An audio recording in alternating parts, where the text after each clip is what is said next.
নিয়ামতকে নিয়ামত হিসেবে অনুভব করবেন। আপনি যদি কোনো ব্যক্তির পরিচয় না জানেন, তাহলে সে ব্যক্তির সম্পর্কে আপনার সঠিক ধারণা হবে। একজন মানুষ আসলে তার পরিচয় যদি আপনি না জানেন, তাহলে তাকে কিভাবে কদর করা, মর্যাদা করা, তার স্ট্যাটাসটা বোঝা, তাকে কোথায় বসাবেন, কি আপ্যায়ন করবেন, কোন রুমে নিয়ে যাবেন, এটা যদি আমরা বুঝতে সক্ষম না হই, তাহলে সেই ব্যক্তি আমার কাছে যথাযথ মূল্যায়ন পাবে না। তার মাধ্যমে আমার উপকৃত হওয়া, আমার মাধ্যমে তার উপকৃত হওয়ার এটা সাধন হবে। প্রতি বছর আমাদের মাঝে রমাদানুল কারীম আগমন করে। আফসোস আর পরিতাপের বিষয় এটা যে রমাদান আসে এবং রমাদান যায়, কিন্তু আমাদের জীবনে কোনো দাগ কেটে যায়, কোনো আসর রেখে যায়, কোনো পরিবর্তন করে যায়। রমাদানের আগের দিনও আমি যেমন, পরের দিনও আমি যেমন, রোজার আসার আগের শুক্রবারও আমি যেমন, রোজার দিনের শুক্রবার আমি যেমন, তাহলে এই রমাদান আমার ক্ষেত্রে কোনো কাজে আসছে বলে মনে হবে না।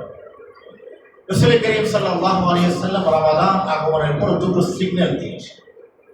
একটি সিগন্যাল গুড সিগন্যাল, কল্যাণকর সিগন্যাল, একটি সিগন্যাল এগিয়ে যাওয়ার সিগন্যাল, একটি ইশারা সামনের দিকে আগাবার ইশারা, আরেকটি সিগন্যাল, আরেকটি ইশারা থেমে যাওয়ার ইশারা।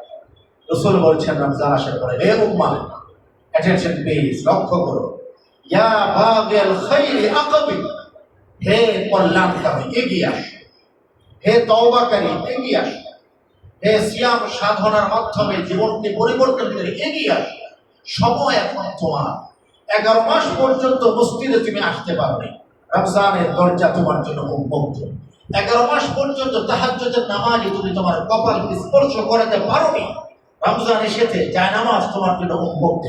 11 মাস পর্যন্ত একটিবারও চোখের পানিতে তোমার গাল ভেজে ওঠেনি, চোখের কান্নায় তোমার হৃদয় কাঁদেনি, চোখের আকুতিতে তোমার হৃদয় কাঁপেনি, আসমানের দিকে হাত তুলে তুমি একবারও বলতে পারোনি রব্বে গফিরলি, আসো ইয়া বাগিল খাইরি আকবিল। রাসূল বলেছেন তুমি সামনের দিকে আগাও, নামাজের দিকে অগ্রসরমান হও, সিয়ামের দিকে এগিয়ে যাও, তাহাজ্জুদের দিকে এগিয়ে যাও। রমজান তোমার এবং তোমার জন্য ইয়া বাগিল খাইরি আকবিল, এটি হলো এগিয়ে যাওয়ার বিষয়। আরেক শ্রেণীকে রাসূল লাল কার্ড দিলেন, থামো থামো, আর আগে বেলা কারা, ইয়া বাগে শাররি আকসির, হে অকল্যাণকার, হে ইবাদতের গাফিল, হে আল্লাহর নাফরমানকার, হে গুনাহগার, হে বদ আমলকারী, আকসির, থেমে যাও থেমে যাও থেমে যাও। মন্দ কাজ এখন আর নয়, বিপদ এখন আর নয়, গুনাহ এখন আর নয়, চোখের জিনা এখন আর নয়, মুখের মিথ্যা এখন আর নয়, মানুষকে মুখের কথার মাধ্যমে রক্ত জর্জরিত করা এখন আর নয়। ইয়া বাগে শাররি আকসির, হে মন্দ কাজ করনেওয়ালা ব্যক্তি, থেমে যাও, অনেক হয়েছে, অনেক হয়েছে, থেমে যাও। রাসূল করিম সাল্লাল্লাহু আলাইহি ওয়াসাল্লাম দুটো সিগন্যাল দিয়েছে। এবার আসুন আমি আমাকে জিজ্ঞেস করি, আমি আমার হৃদয়কে জিজ্ঞেস করি, গোটা বিশ্ব জুড়ে পরিবর্তনের বাতাস বইছে। প্রত্যেকটা অফিসে যাবেন নোটিশ বলে, গত দুদিন আগে নতুন করে নোটিশ লেগেছে। এই নোটিশ অফিসের সময়সূচি পরিবর্তন হয়েছে। সরকারি অফিসে যাবেন, পত্রিকায় প্রজ্ঞাপনার বিজ্ঞাপন দিয়ে সরকারি অফিসের টাইমসূচি পরিবর্তন হয়েছে, সমস্ত জায়গায় পরিবর্তন হয়েছে। ফজরের নামাজের সময় পরিবর্তন হয়েছে, আপনার যে ঘড়িতে অ্যালার্ম দেয় সেটাও পরিবর্তন হয়েছে। অন্য সময় 5:30টায় অ্যালার্ম ছিল, এখন ভোর 4টায় অ্যালার্ম। মোবাইলের পরিবর্তন হয়েছে, সমস্ত জায়গায় পরিবর্তন হয়েছে। সমস্ত পরিবর্তন কোনো কাজে আসবে না যদি আমি আমার এই জায়গাটায় পরিবর্তন করতে না, আমি যদি আমার হৃদয়ের মধ্যে কোনো পরিবর্তন করতে না পারি, আমি যদি আমার জীবনের মধ্যে কোনো পরিবর্তন করতে না পারি, গোটা বিশ্ব ধরিত্রীর মাঝে পরিবর্তন। সেটা কি? আগে আজান হতো যখন, এখন আজান আগে হয়। আগে শহর জাগতো যখন, এখন শহর অনেক আগে জাগে। রাসূল করিম সাল্লাল্লাহু আলাইহি ওয়াসাল্লাম তিনি তাহাজ্জুদের নামাজ কিভাবে পড়বেন এটা নিয়ে রব্বুল আলামিন কোরআনুল কারীমে একটা মধুর আলাপন করেছেন। রমজানের তাহাজ্জুদের নবীর সাথে সে আলাপনটা আমি আপনি আমার বেলায় কল্পনা করি। ইয়া আইয়ুহাল মুযাম্মিল, আল্লাহ তাআলা রাসূলকে বলছেন, হে কম্বল মুড়ি দিয়ে যে ঘুমিয়ে আছেন, হে রাসূল, ইয়া আইয়ুহাল মুযাম্মিল, কুম, দণ্ডায়মান হও, ছেড়ে ফেলুন কম্বল, দাঁড়িয়ে যাও। ইয়া আইয়ুহাল মুযাম্মিল, কুম, আল্লাহ আমি কখন দাঁড়াবো? কুমিল লাইলা, রাতের বেলা দাঁড়াবেন। কুমিল লাইলা ইল্লা কলিলা, আপনি রাতের বেলা দাঁড়ান। যারা সারা বছরে 11টি মাস তাহাজ্জুদ পড়তে পারেনি, এবার তাহাজ্জুদের সময় রব্বুল আলামিন আপনাকে জাগিয়ে দিচ্ছে, বান্দা উঠো উঠো, এখন তাহাজ্জুদের সময়। আমি তো তাহাজ্জুদ পড়তে চাচ্ছি না, কোনো সমস্যা নেই, সেহরির সময় আছে। তুমি তাহাজ্জুদ পড়তে না চাইলেও আমি জায়নামাজ তোমার জন্য তৈরি করেছি। সেহরি হতে হতে এখনো 10 মিনিট 15 মিনিট সময়, 2 রাকাত নামাজ পড়ো, 4 রাকাত নামাজ পড়ো, 6 রাকাত নামাজ পড়ো। রাসূলকে আল্লাহ তাআলা বলেছেন, ইয়া আইয়ুহাল মুযাম্মিল, হে কম্বল আবৃত ব্যক্তি দাঁড়ান। কুমিল লাইল, আপনি রাতের বেলা নামাজের দরকার না হবে। তাহলে আল্লাহ আমি কি সারা রাত নামাজে দাঁড়ানো থাকবো? আল্লাহ বলছেন না, কুমিল লাইলা, না একটু কম দাঁড়ান। কুমিল লাইলা ইল্লা কলিলা, আল্লাহ তাহলে কতটুকু দাঁড়াবো? নিসফাহু, অর্ধরাত আপনি জাগরণ থাকবে, অর্ধরাত আপনি বিনিদ্র থাকবে। আমি উপস্থিত হোক কালিলা, না অর্ধরাত আপনি আরেকটু কম, রাতের সুলুসুল লাইল, 1/3 কত মধুময় আলাপ আল্লাহ তাআলা রাসূলের সাথে করছেন তাহাজ্জুদকে কেন্দ্র করে।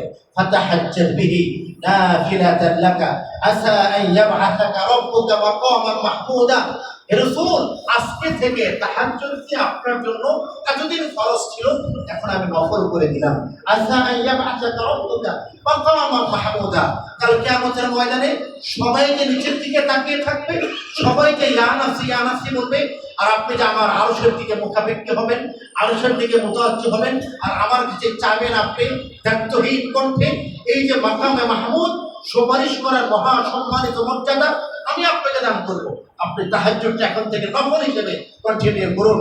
যেই ইবাদতের মাধ্যমে রাসূল করিম সাল্লাল্লাহু আলাইহি ওয়াসাল্লাম মাকামে মাহমুদের মহান মর্যাদা লাভ করেছেন, মুহতারাম, মাসব্যাপী সেই ইবাদতের দরজা আমার এবং আপনার জন্য খুলে দেওয়া হয়েছে। শেষের রাত্রে, রাতের শেষ ভাগে আপনি জাগার আগে তাহাজ্জুদের রক্ত হয়ে গেছে, আপনি জাগার আগে আকাশ থেকে বসে আছে, রব্বুল আলামিন প্রথম আসমানে নাজিল হয়েছে এবং ডাকছেন, আলা মিন মুস্তারজিকি, চাকরি দরকার, ইনক্রিমেন্ট দরকার, ভালো একটা পজিশন দরকার, ব্যবসায় বরকত দরকার, না কোনোভাবে কিছু হচ্ছে না, খুব ট্রাই করে যাচ্ছে, কোথাও কিছু হচ্ছে না, হই করে শেষ পর্যায়ে আবার বন্ধ হয়ে যাচ্ছে। ওই যে আলো দেখতে পাচ্ছি, দীর্ঘ প্রসেসিং এর পরে আলোটা নিভে যাচ্ছে, আপনি পেরেশান, আপনি টেনশনে আছেন, আল্লাহ আপনাকে ডাকছেন প্রথম আসমানে।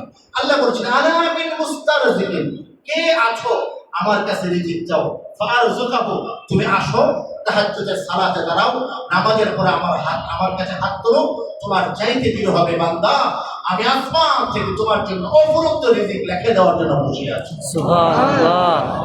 আলা মিন মুস্তারজিকিন, কে রিজিক চায়? ক্ষমা করবেন মুহতারাম, বাইরের দেশের ভিসার জন্য আপনি ভোর 3টার সময়কে লাইন ধরতে পারেন। আমরা লাইন ধরি, অ্যাপ্লিকেশন জমা দিতে হবে, ইন্টারভিউ সকাল 8টায় টাইম, ভোর 6টার সময়কে লাইনে দাঁড়িয়ে আছে, আমার সামনে 350 না, ওরা আলোচনা কাছে চাইতে আপনার কোনো লাইন লাগবে না, আপনি দাঁড়িয়ে পড়ুন এবং জীবনের সমস্ত আবর্জনাকে মাথা থেকে সরিয়ে ফেলুন আর সেজদায় নেমে যান। রাসূলকে যেমন আল্লাহ তাআলা বলেছেন, কুমিল লাইলা ইল্লা কালিলা নিসফাহু আও মিনহু কালিলা আও জিদ আলাইহি, আরেকটু কম অথবা বেশি। তারপরে হে রাসূল, এবার আপনি আমার সাথে কাব্যিক কথামালায় বলুন। কাব্যিক কথামালাটা আমি ভাবার্থ করেছি। কাব্যিক কথামালা কাকে বলে? ওয়ারাত্তিল কুরআন তারতিলা, আপনি পড়ুন না কোরআনটা আপনার মতো করে, সুন্দর করে। হ্যাঁ, আমাদের সম্মানিত খতিব সাহেবের কণ্ঠ যত সুন্দর, আমার আপনার কণ্ঠ এত সুন্দর নয়। শেখ সুদাইসির কথা যত সুন্দর, শেখ মাহের আল মুআইদুলের কথা কণ্ঠ যত সুন্দর হতে পারে, আমার আপনার কণ্ঠ অত সুন্দর নয়, কিন্তু আমার কণ্ঠটাও দান করেছেন কে? আল্লাহ। আমি যে কণ্ঠে পড়তে পারছি তৌফিক দিয়েছেন কে? আল্লাহ। সুতরাং আল্লাহ বলছেন, বান্দা পড়ো, আমাকে শোনাও, ওয়ারাত্তিল কুরআন তারতিলা, ওয়ারাত্তিল কুরআন তারতিলা, 2 রাকাত তাহাজ্জুদের নামাজ দাঁড়াও এবং একটু করে পড়তে থাকো। আমি যে লম্বা সূরা পারি না, আমি যে শেষের 10টি সূরা পারি, কোনো সমস্যা, শেষের 10টি সূরাই তুমি পড়ো। প্রথম রাকাতে 6টি সূরা পড়ো, দ্বিতীয় রাকাতে 4টি সূরা পড়ো, প্রথম রাকাতে 6টি সূরা, ধীরে ধীরে একটি করে বাঁধবে। নামাজ কেমন হবে? আমরা যে আয়েশা সিদ্দিকা বিনতে সিদ্দিক রাদিয়াল্লাহু তাআলা আনহুমা, জিজ্ঞাসা করা হয়েছে রাসূল করিম সাল্লাল্লাহু আলাইহি ওয়াসাল্লাম নামাজ কেমন ছিল। রাসূল বলেছেন, রাসূল যখন দাঁড়াতেন এমন ভাবে সোজা হয়ে দাঁড়াতেন, মনে হতো না তিনি আর কখনো রুকুতে যাবেন, মনে হতো অনন্তকাল তিনি দাঁড়িয়ে থাকবেন। আবার দীর্ঘ সময় পরে তিনি রুকুতে গেলেন, উবু করেন, রুকু থেকে আল্লাহর কুদরতি শক্তির সামনে তিনি নিজেকে কুরবান করে দিলেন, তিনি নিজেকে বিসর্জন করে দিলেন। রুকু অবস্থায় আছে, রসুলের মাথা অবনত, রসুলের ঘাড় অবনত, রসুলের পৃষ্ঠদেশ অবনত, রসুলের কোমর অবনত, রসুল ঝুঁকে আছেন আল্লাহর সামনে, রুকুতে গিয়েছেন। মনে হতো অনন্তকাল তিনি রুকুতে থাকবেন, আর কখনো দাঁড়াবেন না। হ্যাঁ, আবার দাঁড়িয়েছেন এবং কি বলছেন? সামি আল্লাহু লিমান হামিদা, সামি আল্লাহু লিমান হামিদা। তুমি যার প্রশংসা করছো সেই আল্লাহ তিনি শুনছেন।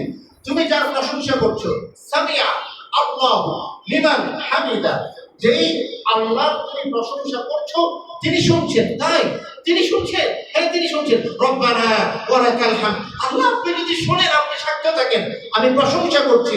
রব্বানা ওয়া লাকাল হামদ, গোটা পৃথিবীর সমস্ত হামদ আল্লাহ আমি আপনার জন্য অর্পণ করছি। সুবহানাল্লাহ। রাসূল যখন রুকু থেকে দাঁড়ালেন তো হাত ছড়িয়ে দিলেন। তিনি দাঁড়িয়ে আছেন, মনে হতো না তিনি সিজদায় যাবেন।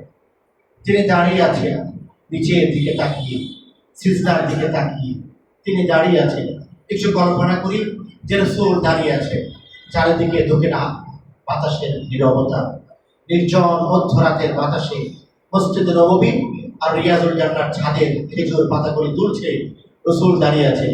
এবার আমি আমার বাসার বারান্দায় দাঁড়াই, মধ্যরাতে যখন 4টা বাজে, আমিও বারান্দায় দাঁড়িয়ে আছি। চারদিকে সুনসান নীরবতা, গোটা জগৎ জুড়ে নির্জনতা, এর মাঝে আমি একমাত্র দাঁড়িয়েছি। কোনো কোনো বাসার লাইটগুলো জ্বলে উঠছে, কোথাও কোথাও কোরআন তেলাওয়াতের ক্ষীণ আওয়াজ ভেসে আসছে। আমি জায়নামাজ খুলে আমার রবের সামনে দাঁড়িয়ে আছি। রুকু থেকে আমি সিজদায় দাঁড়ালাম আর বলছি সামি আল্লাহু লিমান হামিদা। আল্লাহ আপনি যদি আমাকে শুনে থাকেন, আল্লাহ আপনি যদি শুনে থাকেন, রব্বানা ওয়া লাকাল হামদ, আল্লাহ আমি আপনার প্রশংসা করছি। হামদান কাসীরান তাইয়িবান মুবারাকান ফি। আল্লাহ আপনি তো শুনছেন, আমার হামদটা আপনি শুনেন, আমার কান্নাটা আপনি শুনেন, আমার আকুতিটা আপনি শুনেন। আল্লাহ রাসূল বলেছেন আপনি প্রথম আসমান আগমন করেছেন। আল্লাহ আমি তো হাত তুলে আপনার কাছে আমার সমস্ত দুর্বলতা, আমার জাওফাত, আমার সমস্ত রকমের অভিযোগ আমি রব্বুল আলামিন আপনার কাছে করছি। পৃথিবীর মানুষের কাছে না, পৃথিবীর কোনো মানুষের কাছে হাহাকার করছি না, আর্তনাদ করছি না। সামি আল্লাহু লিমান হামিদা। আপনি তো শুনতে পাচ্ছেন, তাহলে শুনুন। রব্বানা ওয়া লাকাল হামদ, আমি প্রশংসা করছি। আল্লাহুম্মা গফিরলি, আল্লাহ আমাকে ক্ষমা করুন। ওয়ারহামনি, আমার প্রতি রহম করুন। ওয়ারযুকনি, আমাকে রিজিক দান করুন। ওয়াজবুরনি ওয়াহফিজনি, আমাকে রক্ষা করুন। মহতারাম, যত বাক্য আছে, যত আকুতি আছে, সমস্ত আকুতির দরজা খোলার জন্য রমাদান আমার মধ্যে আগমন করেছে। রমজানের রহমতের দরজা খুলে গেছে। আফসোস আর পরিতাপ সেই ব্যক্তির জন্য, রমজান পাওয়ার পর যিনি জাগেননি, এখনো গাফলতিতে ঘুমিয়ে আছেন। গোটা ধরিত্রী পরিবর্তন হয়েছে, যিনি এখনো পরিবর্তন হতে পারেননি। আফসোস আর দুর্ভাগ্য তার জন্য, গোটা জগৎ জেগেছে আর যিনি এখনো ঘুমিয়ে আছেন। রাসূল করিম সাল্লাল্লাহু আলাইহি ওয়াসাল্লাম রমজানের এনভায়রনমেন্ট আমাদের সামনে উপস্থাপন করেছে। জেনে রেখো, রমজান আসলে দুটো অবস্থা হয়। কি হয়? মসজিদের ফ্যান চলছে, এ কারণে জানালা খোলা, এপাশ থেকে বাতাস এসে ওপাশে বেরিয়ে যাচ্ছে। আমার আপনার হৃদয়টাকে শীতল করে বেরিয়ে যাচ্ছে বাতাস, উত্তর থেকে দক্ষিণে, দক্ষিণ থেকে উত্তরে। এসি দরকার, সাথে সাথে সমস্ত দরজাগুলো বন্ধ করে দেওয়া হবে, বাতাস আর বেরোবে না। শীতাতপ নিয়ন্ত্রিত মুসলিম এয়ার কন্ডিশন চালু হবে। এসি চলছে আর পুরো ঠান্ডা হচ্ছে না কেন? ও, দরজাগুলো খোলা, জানালাগুলো খোলা, না এগুলো লাগিয়ে দেয়। বছর জুড়ে তো আমি কাঁদতে পারি না, রমজান তো আমাকে কান্নার জায়নামাজে আহ্বান জানাচ্ছে। বছর জুড়ে তো আমার ভিতর থেকে বহু করে কান্না আসে না। রমজান কোরআনের অ্যান্টিবায়োটিক দিয়ে আমার হৃদয়টাকে সরল করছে, নরম করছে, কান্নার উপযুক্ত করছে। আল্লাহ রাব্বুল আলামিন আজকে আমরা যারা বসে আছি, আমাদের প্রত্যেককে জীবনে একটিবার হলেও মক্কা মদিনায় রমজান পালন করার তৌফিক দান। আমিন, আল্লাহুম্মা আমিন। এক ভদ্রলোক আমার পাশে দাঁড়ালেন, নামাজে পড়ছেন, সম্মানিত শেখ সুদাইস। তিনি খুব ছোট্ট সূরা পড়লেন, আমাদের প্রিয় সূরা, সূরা কুরাইশ। আমার খুব মন খারাপ হয়। শেখ সুদাইসই নামাজ পড়াবেন, আর কোনো সূরা খুঁজে পেলেন না। উনি এত ছোট্ট একটা সূরা খুঁজে পেলেন। উনি একদিন পৃষ্ঠা পড়বেন, আমরা শুনবো, কোরআনের সুরে আমরা ভাসবো, মনটা ভরবে। এত ছোট সূরা উনি শুরু করলেন, মনটা খুব খারাপ হলো। সৌভাগ্যক্রমে আমি মাথাকে দাঁড়িয়েছি, আজ থেকে 3-4 বছর আগের কথা। তখন মক্কার মসজিদের হারামের দরজা বরাবর ইমামরা দাঁড়াতাম, তিনি একেবারে দরজার সামনে দাঁড়িয়েছে। গোটা মাথা চলে নীরব নিস্তব্ধতা, মাগরিবের সালাত আদায় হচ্ছে। তিনি সূরা কুরাইশ পড়ছে, বিসমিল্লাহির রহমানির রহিম, লিইলাফি কুরাইশ ইলাফিহিম রিহলাতাশ শিতাই ওয়াস সাইফ ফালিয়াবুদু রব্ব হাযাল বাইত। হঠাৎ করে আমি লক্ষ্য করলাম যে তিনি আর পড়তে পারছেন না। তিনি থেমে গেলেন, তার কণ্ঠ থেকে পরের আয়াতের বাক্য উচ্চারিত হচ্ছে না, বরং তার কণ্ঠ থেকে কান্নাকে সংবরণ করার আওয়াজ উচ্চারিত হচ্ছে। সকলে তিনি কাঁদছেন, গোটা মাথা করে কান্না, হু হু করে কেঁদে উঠছে মানুষ। কেন? গোটা পৃথিবীর মানুষ নামাজ পড়ে কিবলা মুখী হয়ে, আর যাদেরকে রব্বুল আলামিন কাবার সামনে দাঁড়াবার তৌফিক দান করেন, তারা নামাজ পড়ে কাবা মুখী। সারা পৃথিবীর মানুষ কিবলা কোন দিকে? এদিকে কিবলা। সিলেটে গিয়েছি, কিবলা কোন দিকে? এদিকে কিবলা। ও আচ্ছা, এদিকে কিবলা না, জানামাজে বেরোচ্ছে। কাবার সামনে যখন মানুষ দাঁড়াচ্ছেন, তখন আর কিবলা কেউ জিজ্ঞেস করে কাবা কোথায়। তিনি দাঁড়িয়েছেন কাবার দেয়ালের সামনে আর বলছেন, ফালিয়াবুদু রব্ব হাযাল বাইত, এই ঘরটার যিনি মালিক, সুতরাং তার ইবাদত করুন। এই জন্য শেখ সুদাইসের পড়তে পারছেন না মোহতারাম। সে রব্বুল আলামিন আপনার জন্য রমজানের আয়োজন তৈরি করেছেন। সেটা কি? রাসূল বলেছেন, যখন রমজান শুরু হয়, ফুতিহাত আবওয়াবুল জান্নাহ, আসমানের দরজাগুলি খুলে দেওয়া, জান্নাতের দরজাগুলি খুলে দেওয়া হয়। প্রিয় উম্মাহ, এবার তুমি কাঁদো, এবার তুমি জায়নামাজে তোমার রবকে খোঁজার চেষ্টা করো। এবার সিজদায় গিয়ে জীবনের সমস্ত অভিযোগগুলো আল্লাহর কাছে তুমি রেখে দাও।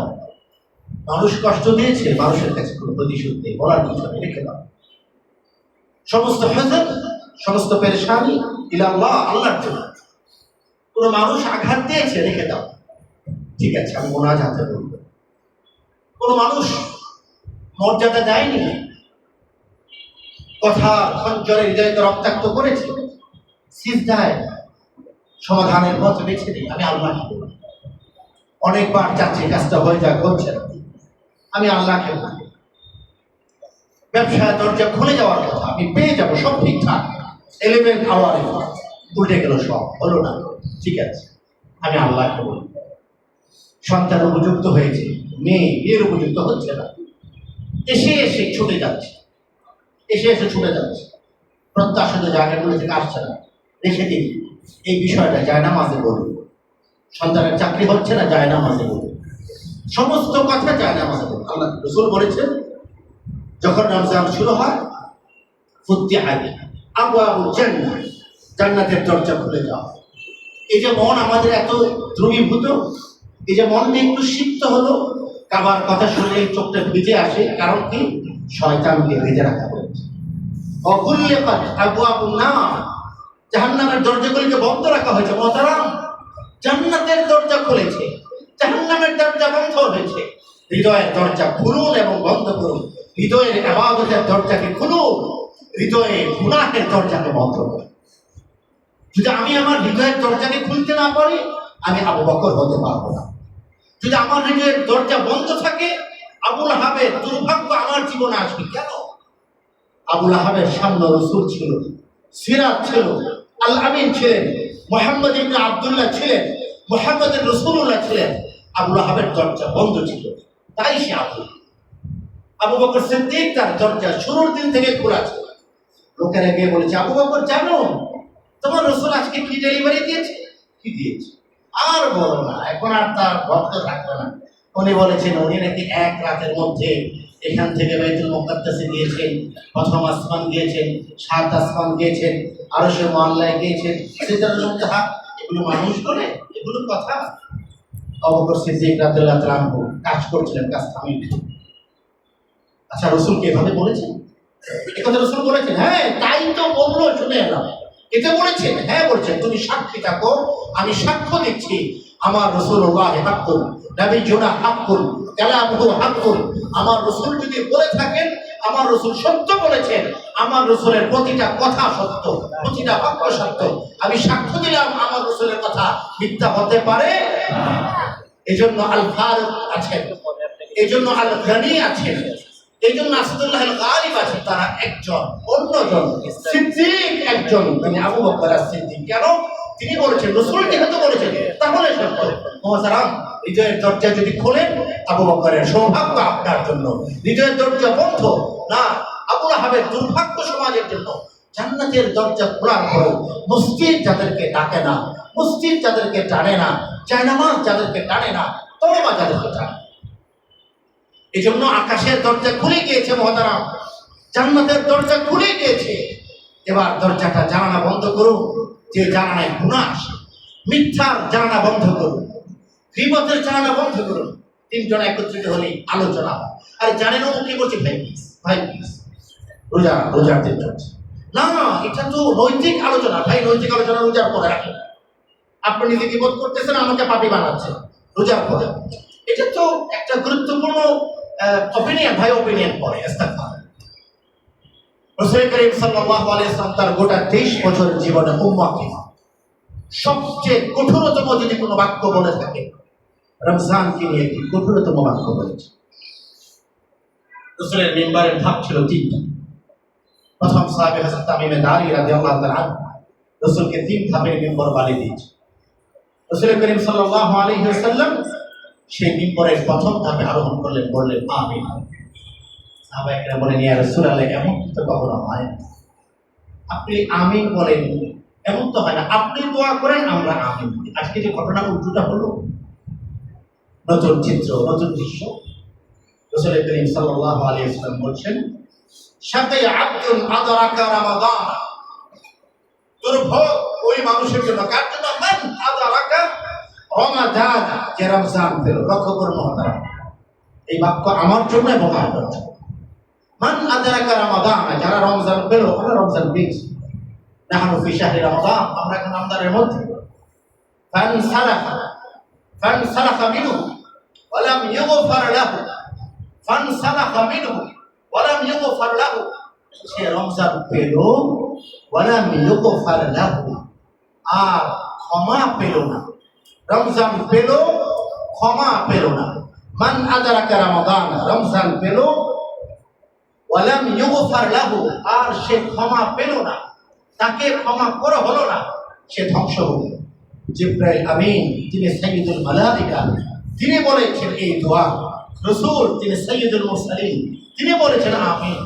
এই দোয়ার প্রত্যেকটা বর্ণ, হরফ সবগুলি কবুল, কোনো সন্দেহ নেই। কার ব্যাপারে? মান আদরাকা রমাদান, যারা রমজান পেল। আমরা তো রমজান পেয়েছি। তাহলে এই কঠিন কথা থেকে বাঁচার সূরত কি, তরিকা কি? রাসূল বলেছেন, ওয়া লাম ইউগফার লাহু, আর তাকে ক্ষমা করা হলো না। আল্লাহ, আমরা তো ক্ষমা করার মালিক নই, ক্ষমা করার মালিক তো আপনি।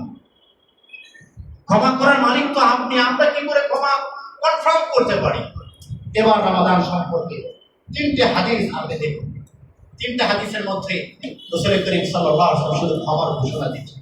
বিখ্যাত 3টে হাদিস। 1 নাম্বার, মান সামা রমাদানা, যে ব্যক্তি রমজানের রোজা রাখে। 2 নাম্বার, মান কামা রমাদানা, যে ব্যক্তি রমাদানে নামাজে দণ্ডায়মান হলো। 3 নাম্বার, মান কামা লাইলাতুল কদরি, যে লাইলাতুল কদরে নামাজে দণ্ডায়মান হলো। 3টাই হলো করণীয়। যে রোজা রাখলো, যে নামাজে আসলো, যে লাইলাতুল কদর পেল, পুরস্কার কি? রাসূল বলেছেন, গফিরা লাহু মা তাকাদ্দামা মিন যামবি, আল্লাহ পাক তার জীবনের সমস্ত গুনাহগুলি ক্ষমা করে দেবেন। সুবহানাল্লাহ। তাহলে রোজা রাখলেও ক্ষমা, নামাজে আসলেও ক্ষমা, লাইলাতুল কদরে আসলেও ক্ষমা, সকালেও ক্ষমা, বিকেলেও ক্ষমা। রাত ভর বান্দা পাপ করে, অন্যায় করে। ইন্নাল্লাহা ইয়াবসুতু ইয়াদাহু বিল-লাইল, আল্লাহ তাআলা রাতের বেলা তার দুহাতকে প্রশস্ত করে দেন। আল্লাহর হাত কেমন? আল্লাহ ভালো জানেন। আল্লাহর হাতের ব্যক্তিগতটুকু, আল্লাহ যত বড় তার হাত তত বড়। এটা প্রতীকী কথা, ব্যাখ্যা আল্লাহ তাআলা ভালো জানেন। তিনি তার রহমতকে প্রশস্ত করেন তাদের জন্য যারা দিনব্যাপী গুনাহ করেছে। বান্দা, দিনে গুনাহ করে করে ক্লান্ত হয়ে পড়েছো, ইফতারের সময় সামনে, আমার কাছে তুমি হাত তোলো, দোয়া করো, ইস্তেগফার করো, ক্ষমা চাও, আমি তোমার সারা দিনের সমস্ত গুনাহগুলো ক্ষমা করে দেব। সুবহানাল্লাহ। রাতে বান্দা গুনাহ করেছে, এবার তাহাজ্জুদের সময় রব্বুল আলামিন তার রহমতের দরজাকে উন্মুক্ত করে রাখে, কুদরতের হাতকে প্রশস্ত করে রাখেন। বান্দা, এবার তুমি হাত তুলে আমার কাছে যাও, সারা রাত পর্যন্ত গুনাহ হয়েছে, আমি রব্বুল আলামিন তোমার সমস্ত গুনাহগুলোকে এক মুহূর্তের মধ্যে আমি ক্ষমা করে দেব। সুতরাং বোঝা গেল, রোজা রাখলে ক্ষমা, নামাজ পড়লে ক্ষমা, লাইলাতুল কদর করে ক্ষমা, ইস্তিগফার করলে ক্ষমা। ইফতারির সময় রাসূল বলেছেন, জেনে রেখো সারাদিন শেষে ইফতারে যখন আসবে, ইফতারের পুরস্কারটা গ্রহণ করে যাও। ইফতারের গিফট বক্সটা গ্রহণ করে, সেটা কি? রাসূল বলেছেন, লিস-সাইমি ফারহাতান, রোজাদারের জন্য দুটো পুরস্কার। ফারহাতুন ইনদা ফিতরিহি, একটা হলো ইফতারের সময় 6 বছরের বাচ্চা রোজা রেখেছে, দুপুরের পর থেকে মা বলতে থেকে, বাবা এবার রোজা ভেঙে ফেলো, তোমাদের জন্য একদিনে দুটো রোজা, একটি দুপুর পর্যন্ত, একটা দিকে পর্যন্ত। না, আমি রোজা ভাঙবো না। ওই ভাইয়া তো ভাঙছে না, তুমি তো ভাঙছো না। বিকালবেলা যখন আসে, আসরের সময় হয়ে গেছে, মা আর কতক্ষণ বাকি? এই তো আর 1 ঘন্টা, 1 ঘন্টা বাকি। বান্দা আনন্দে ছলছল হতে থাকে। রাসূল বলেছেন, লিস-সাইমি ফারহাতান, রোজাদারের জন্য দুটো আনন্দ। ইনদা ফিতরিহি, ইফতারের সময় যত ধনী আসবে, বান্দা আনন্দের সুসংবাদ গ্রহণ করো। ইফতারের সময় প্রত্যেক দিন রব্বুল আলামিন রোজাদারের একটা দোয়াকে কবুল করেন। দোয়া করতে দেরি হবে, আল্লাহ তাআলা তাকে ক্ষমা করতে দেরি করবেন। আরেকটা পুরস্কার কখন? সারাদিন রোজা রেখেছি কেন? আল্লাহ তাআলা হাদিসে কুদসিতে বলেছেন, লিআজলি, সে খায়নি কেন? লিআজলি, লিআজলি মানে আমার কারণে। রাসূল হাদিসে কুদসি আপনি সুসংবাদ প্রদান করুন, আস-সাওমু লি, রোজা আমার জন্য। সে খায়নি লিআজলি, আমার জন্য। পান করেনি লিআজলি, আমার জন্য। রাসূল আপনি সাক্ষ্য দেখুন, বান্দা আমার জন্য রোজা রেখেছে, আমি আল্লাহ নিজ হাতে বান্দাকে পুরস্কার প্রদান করব। সুবহানাল্লাহ। রোজা যে রেখে চলছে 30 বছর ধরে, পুরস্কার কোথায়? 40 বছর ধরে পুরস্কার কোথায়?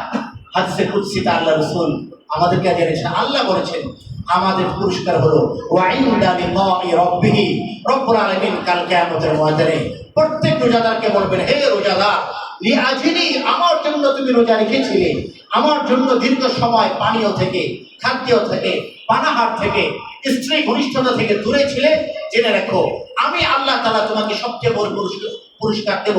আল্লাহ সেটা কি? আল্লাহ বলেন, যে আল্লাহকে গায়েব দেখে না দেখে বিশ্বাস করেছো, আমি আল্লাহ তাআলা তোমাদের সাক্ষাৎ দিয়ে তোমার সেই পুরস্কার প্রদান করব। সুবহানাল্লাহ। ওয়া ইনদা লিকাই রাব্বিহি, বান্দা যখন আমার সাক্ষাতে আসবে, সেটা হবে বান্দার জন্য সবচেয়ে বড় পুরস্কার। সুতরাং মুহতারাম, সেই পুরস্কারের আশাটা থাকতে হবে, সেই পুরস্কারের বিশ্বাস থাকতে হবে, সেই পুরস্কারের তামান্না থাকতে হবে। এই জন্য রাসূল তার হাদিসের মধ্যে এই দুটো শব্দ যুক্ত করেছেন, মান সামা রামাদানা ঈমানান ওয়া ইহতিসাবান, মান কামা রামাদানা ঈমানান ওয়া ইহতিসাবান, মান কামা ফি লাইলাতুল কদরি ঈমানান ওয়া ইহতিসাবান। বিশ্বাস থাকতে হবে, আল্লাহর কাছ থেকে পুরস্কারের আশা থাকতে হবে। যদি বিশ্বাস থাকে, পুরস্কারের আশা থাকে, বান্দা রোজা লিআজলি, আমার জন্য, কষ্ট লিআজলি, আমার জন্য, সবর লিআজলি, আমার জন্য। সুতরাং আস-সাওমু লি ওয়া আনা আজজি বিহি, আস-সাওমু লি ওয়া আনা উজজা বিহি, বান্দা তোমার জন্য আমি নিজ হাতে পুরস্কার দেব। আরেক ব্যাখ্যা হলো, বান্দা রোজা যেহেতু আমার জন্য, আমি আল্লাহ তোমার রোজার পুরস্কার হয়ে যাব। এই জন্য মহাতারাম, রমজান এসে আমাদেরকে সতর্ক করেছে। আমি শেষ করছি আজকের আলোচনার সামাই। গোটা পৃথিবীতে পরিবর্তন এসেছে, এই পরিবর্তন দরকার আমার অন্তরে। পরিবর্তনটা কি? আপনি যদি বলেন রোজার ফলাফলটা কি? রোজার ফলাফল হলো যবতুন নফস, সেলফ কন্ট্রোলিং। আমরা প্রত্যেকে এখন ক্ষুধার্ত, 100 কোটি টাকা দিলেও কেউ রোজা ভাঙবো না, জীবন গেলেও কেউ রোজা ভাঙবো না। কেন? কারণ আমার ঈমান কন্ট্রোল করতে পারছে আমাকে। যবতুন নফস, সেলফ কন্ট্রোলিং পাওয়ার হলো হাকিকাতুস সিয়াম, সিয়ামের ফলাফল। এই যে সকাল ভোর 5টা থেকে সন্ধ্যা 6টা পর্যন্ত না খেয়ে থাকতে পারছি, মন আর আমি একটা মিররের মতো দাঁড়িয়ে গেছি। মন বলছে, আরে খাও না, কত লোক কিন্তু রোজা রাখে না। আমি বলছি না, রোজা ছাড়া যাবে না। মন বলছে তাকাও না ওইদিকে, না ওইদিকে তাকানো যাবে না। মন বলছে একটু গান শোনো, না গান শুনবো না। মন বলছে একটু ঘুমাও, বলছে না ঘুমানো যাবে না, কোরআন পড়তে হবে, রমজানের দিন কোরআন পড়তে হবে। এই পাওয়ারটার নাম হলো যবতুন নফস, সেলফ কন্ট্রোলিং। এটাই হলো হাকিকাতুস সিয়াম, হাকিকাত রমাদান।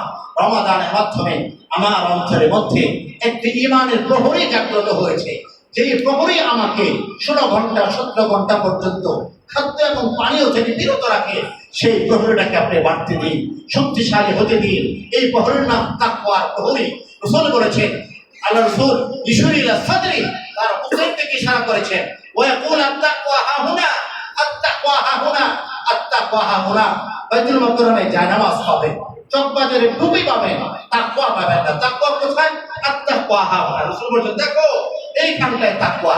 এইখানে সেই প্রহরীকে আপনি শক্তিশালী হতে দিন, যে প্রহরী আমাদেরকে খাদ্য থেকে দূরে রেখেছে, আমাদেরকে পানীয় থেকে দূরে রেখেছে। সেই প্রহরী যদি শক্তিশালী হয়, রমাদানের মতো করে বাকি 11 মাস পর্যন্ত আমাদেরকে আল্লাহর সমস্ত নাফরমানি থেকে বিরত রাখবে। সবাই বলে ইনশাআল্লাহ। আল্লাহ পাক রমজানের রহমত আমাদেরকে নসিব করেন, আমিন। রমজানের আল্লাহুম্মা বরকত আমাদেরকে নসিব করেন, রমজানের মাগফিরাত আমাদেরকে নসিব করেন, রমজানের তাকওয়া শিক্ষা গ্রহণ করার তৌফিক দান করেন, জান্নাতের দরজাগুলো আমাদের জন্য উন্মুক্ত করে দেন, জাহান্নামের দরজা চিরদিনের জন্য আমাদের জন্য বন্ধ করে দেন। কুরআনময় রমজান আমাদের নসিব করেন, তওবাময় রমজান আমাদের নসিব করেন, তাহাজ্জুদময় রমজান আমাদের নসিব করেন, কান্নাময় রমজান আমাদের নসিব করেন, দীর্ঘ সিজদাময় রমজান আমাদের নসিব করেন, জীবন পরিবর্তনশীল রমজান আমাদের নসিব করেন। আমিন ওয়া আখিরু দাওয়ানা আলহামদুলিল্লাহি রাব্বিল আলামিন। আসসালামু আলাইকুম ওয়া রাহমাতুল্লাহি ওয়া বারাকাতুহু।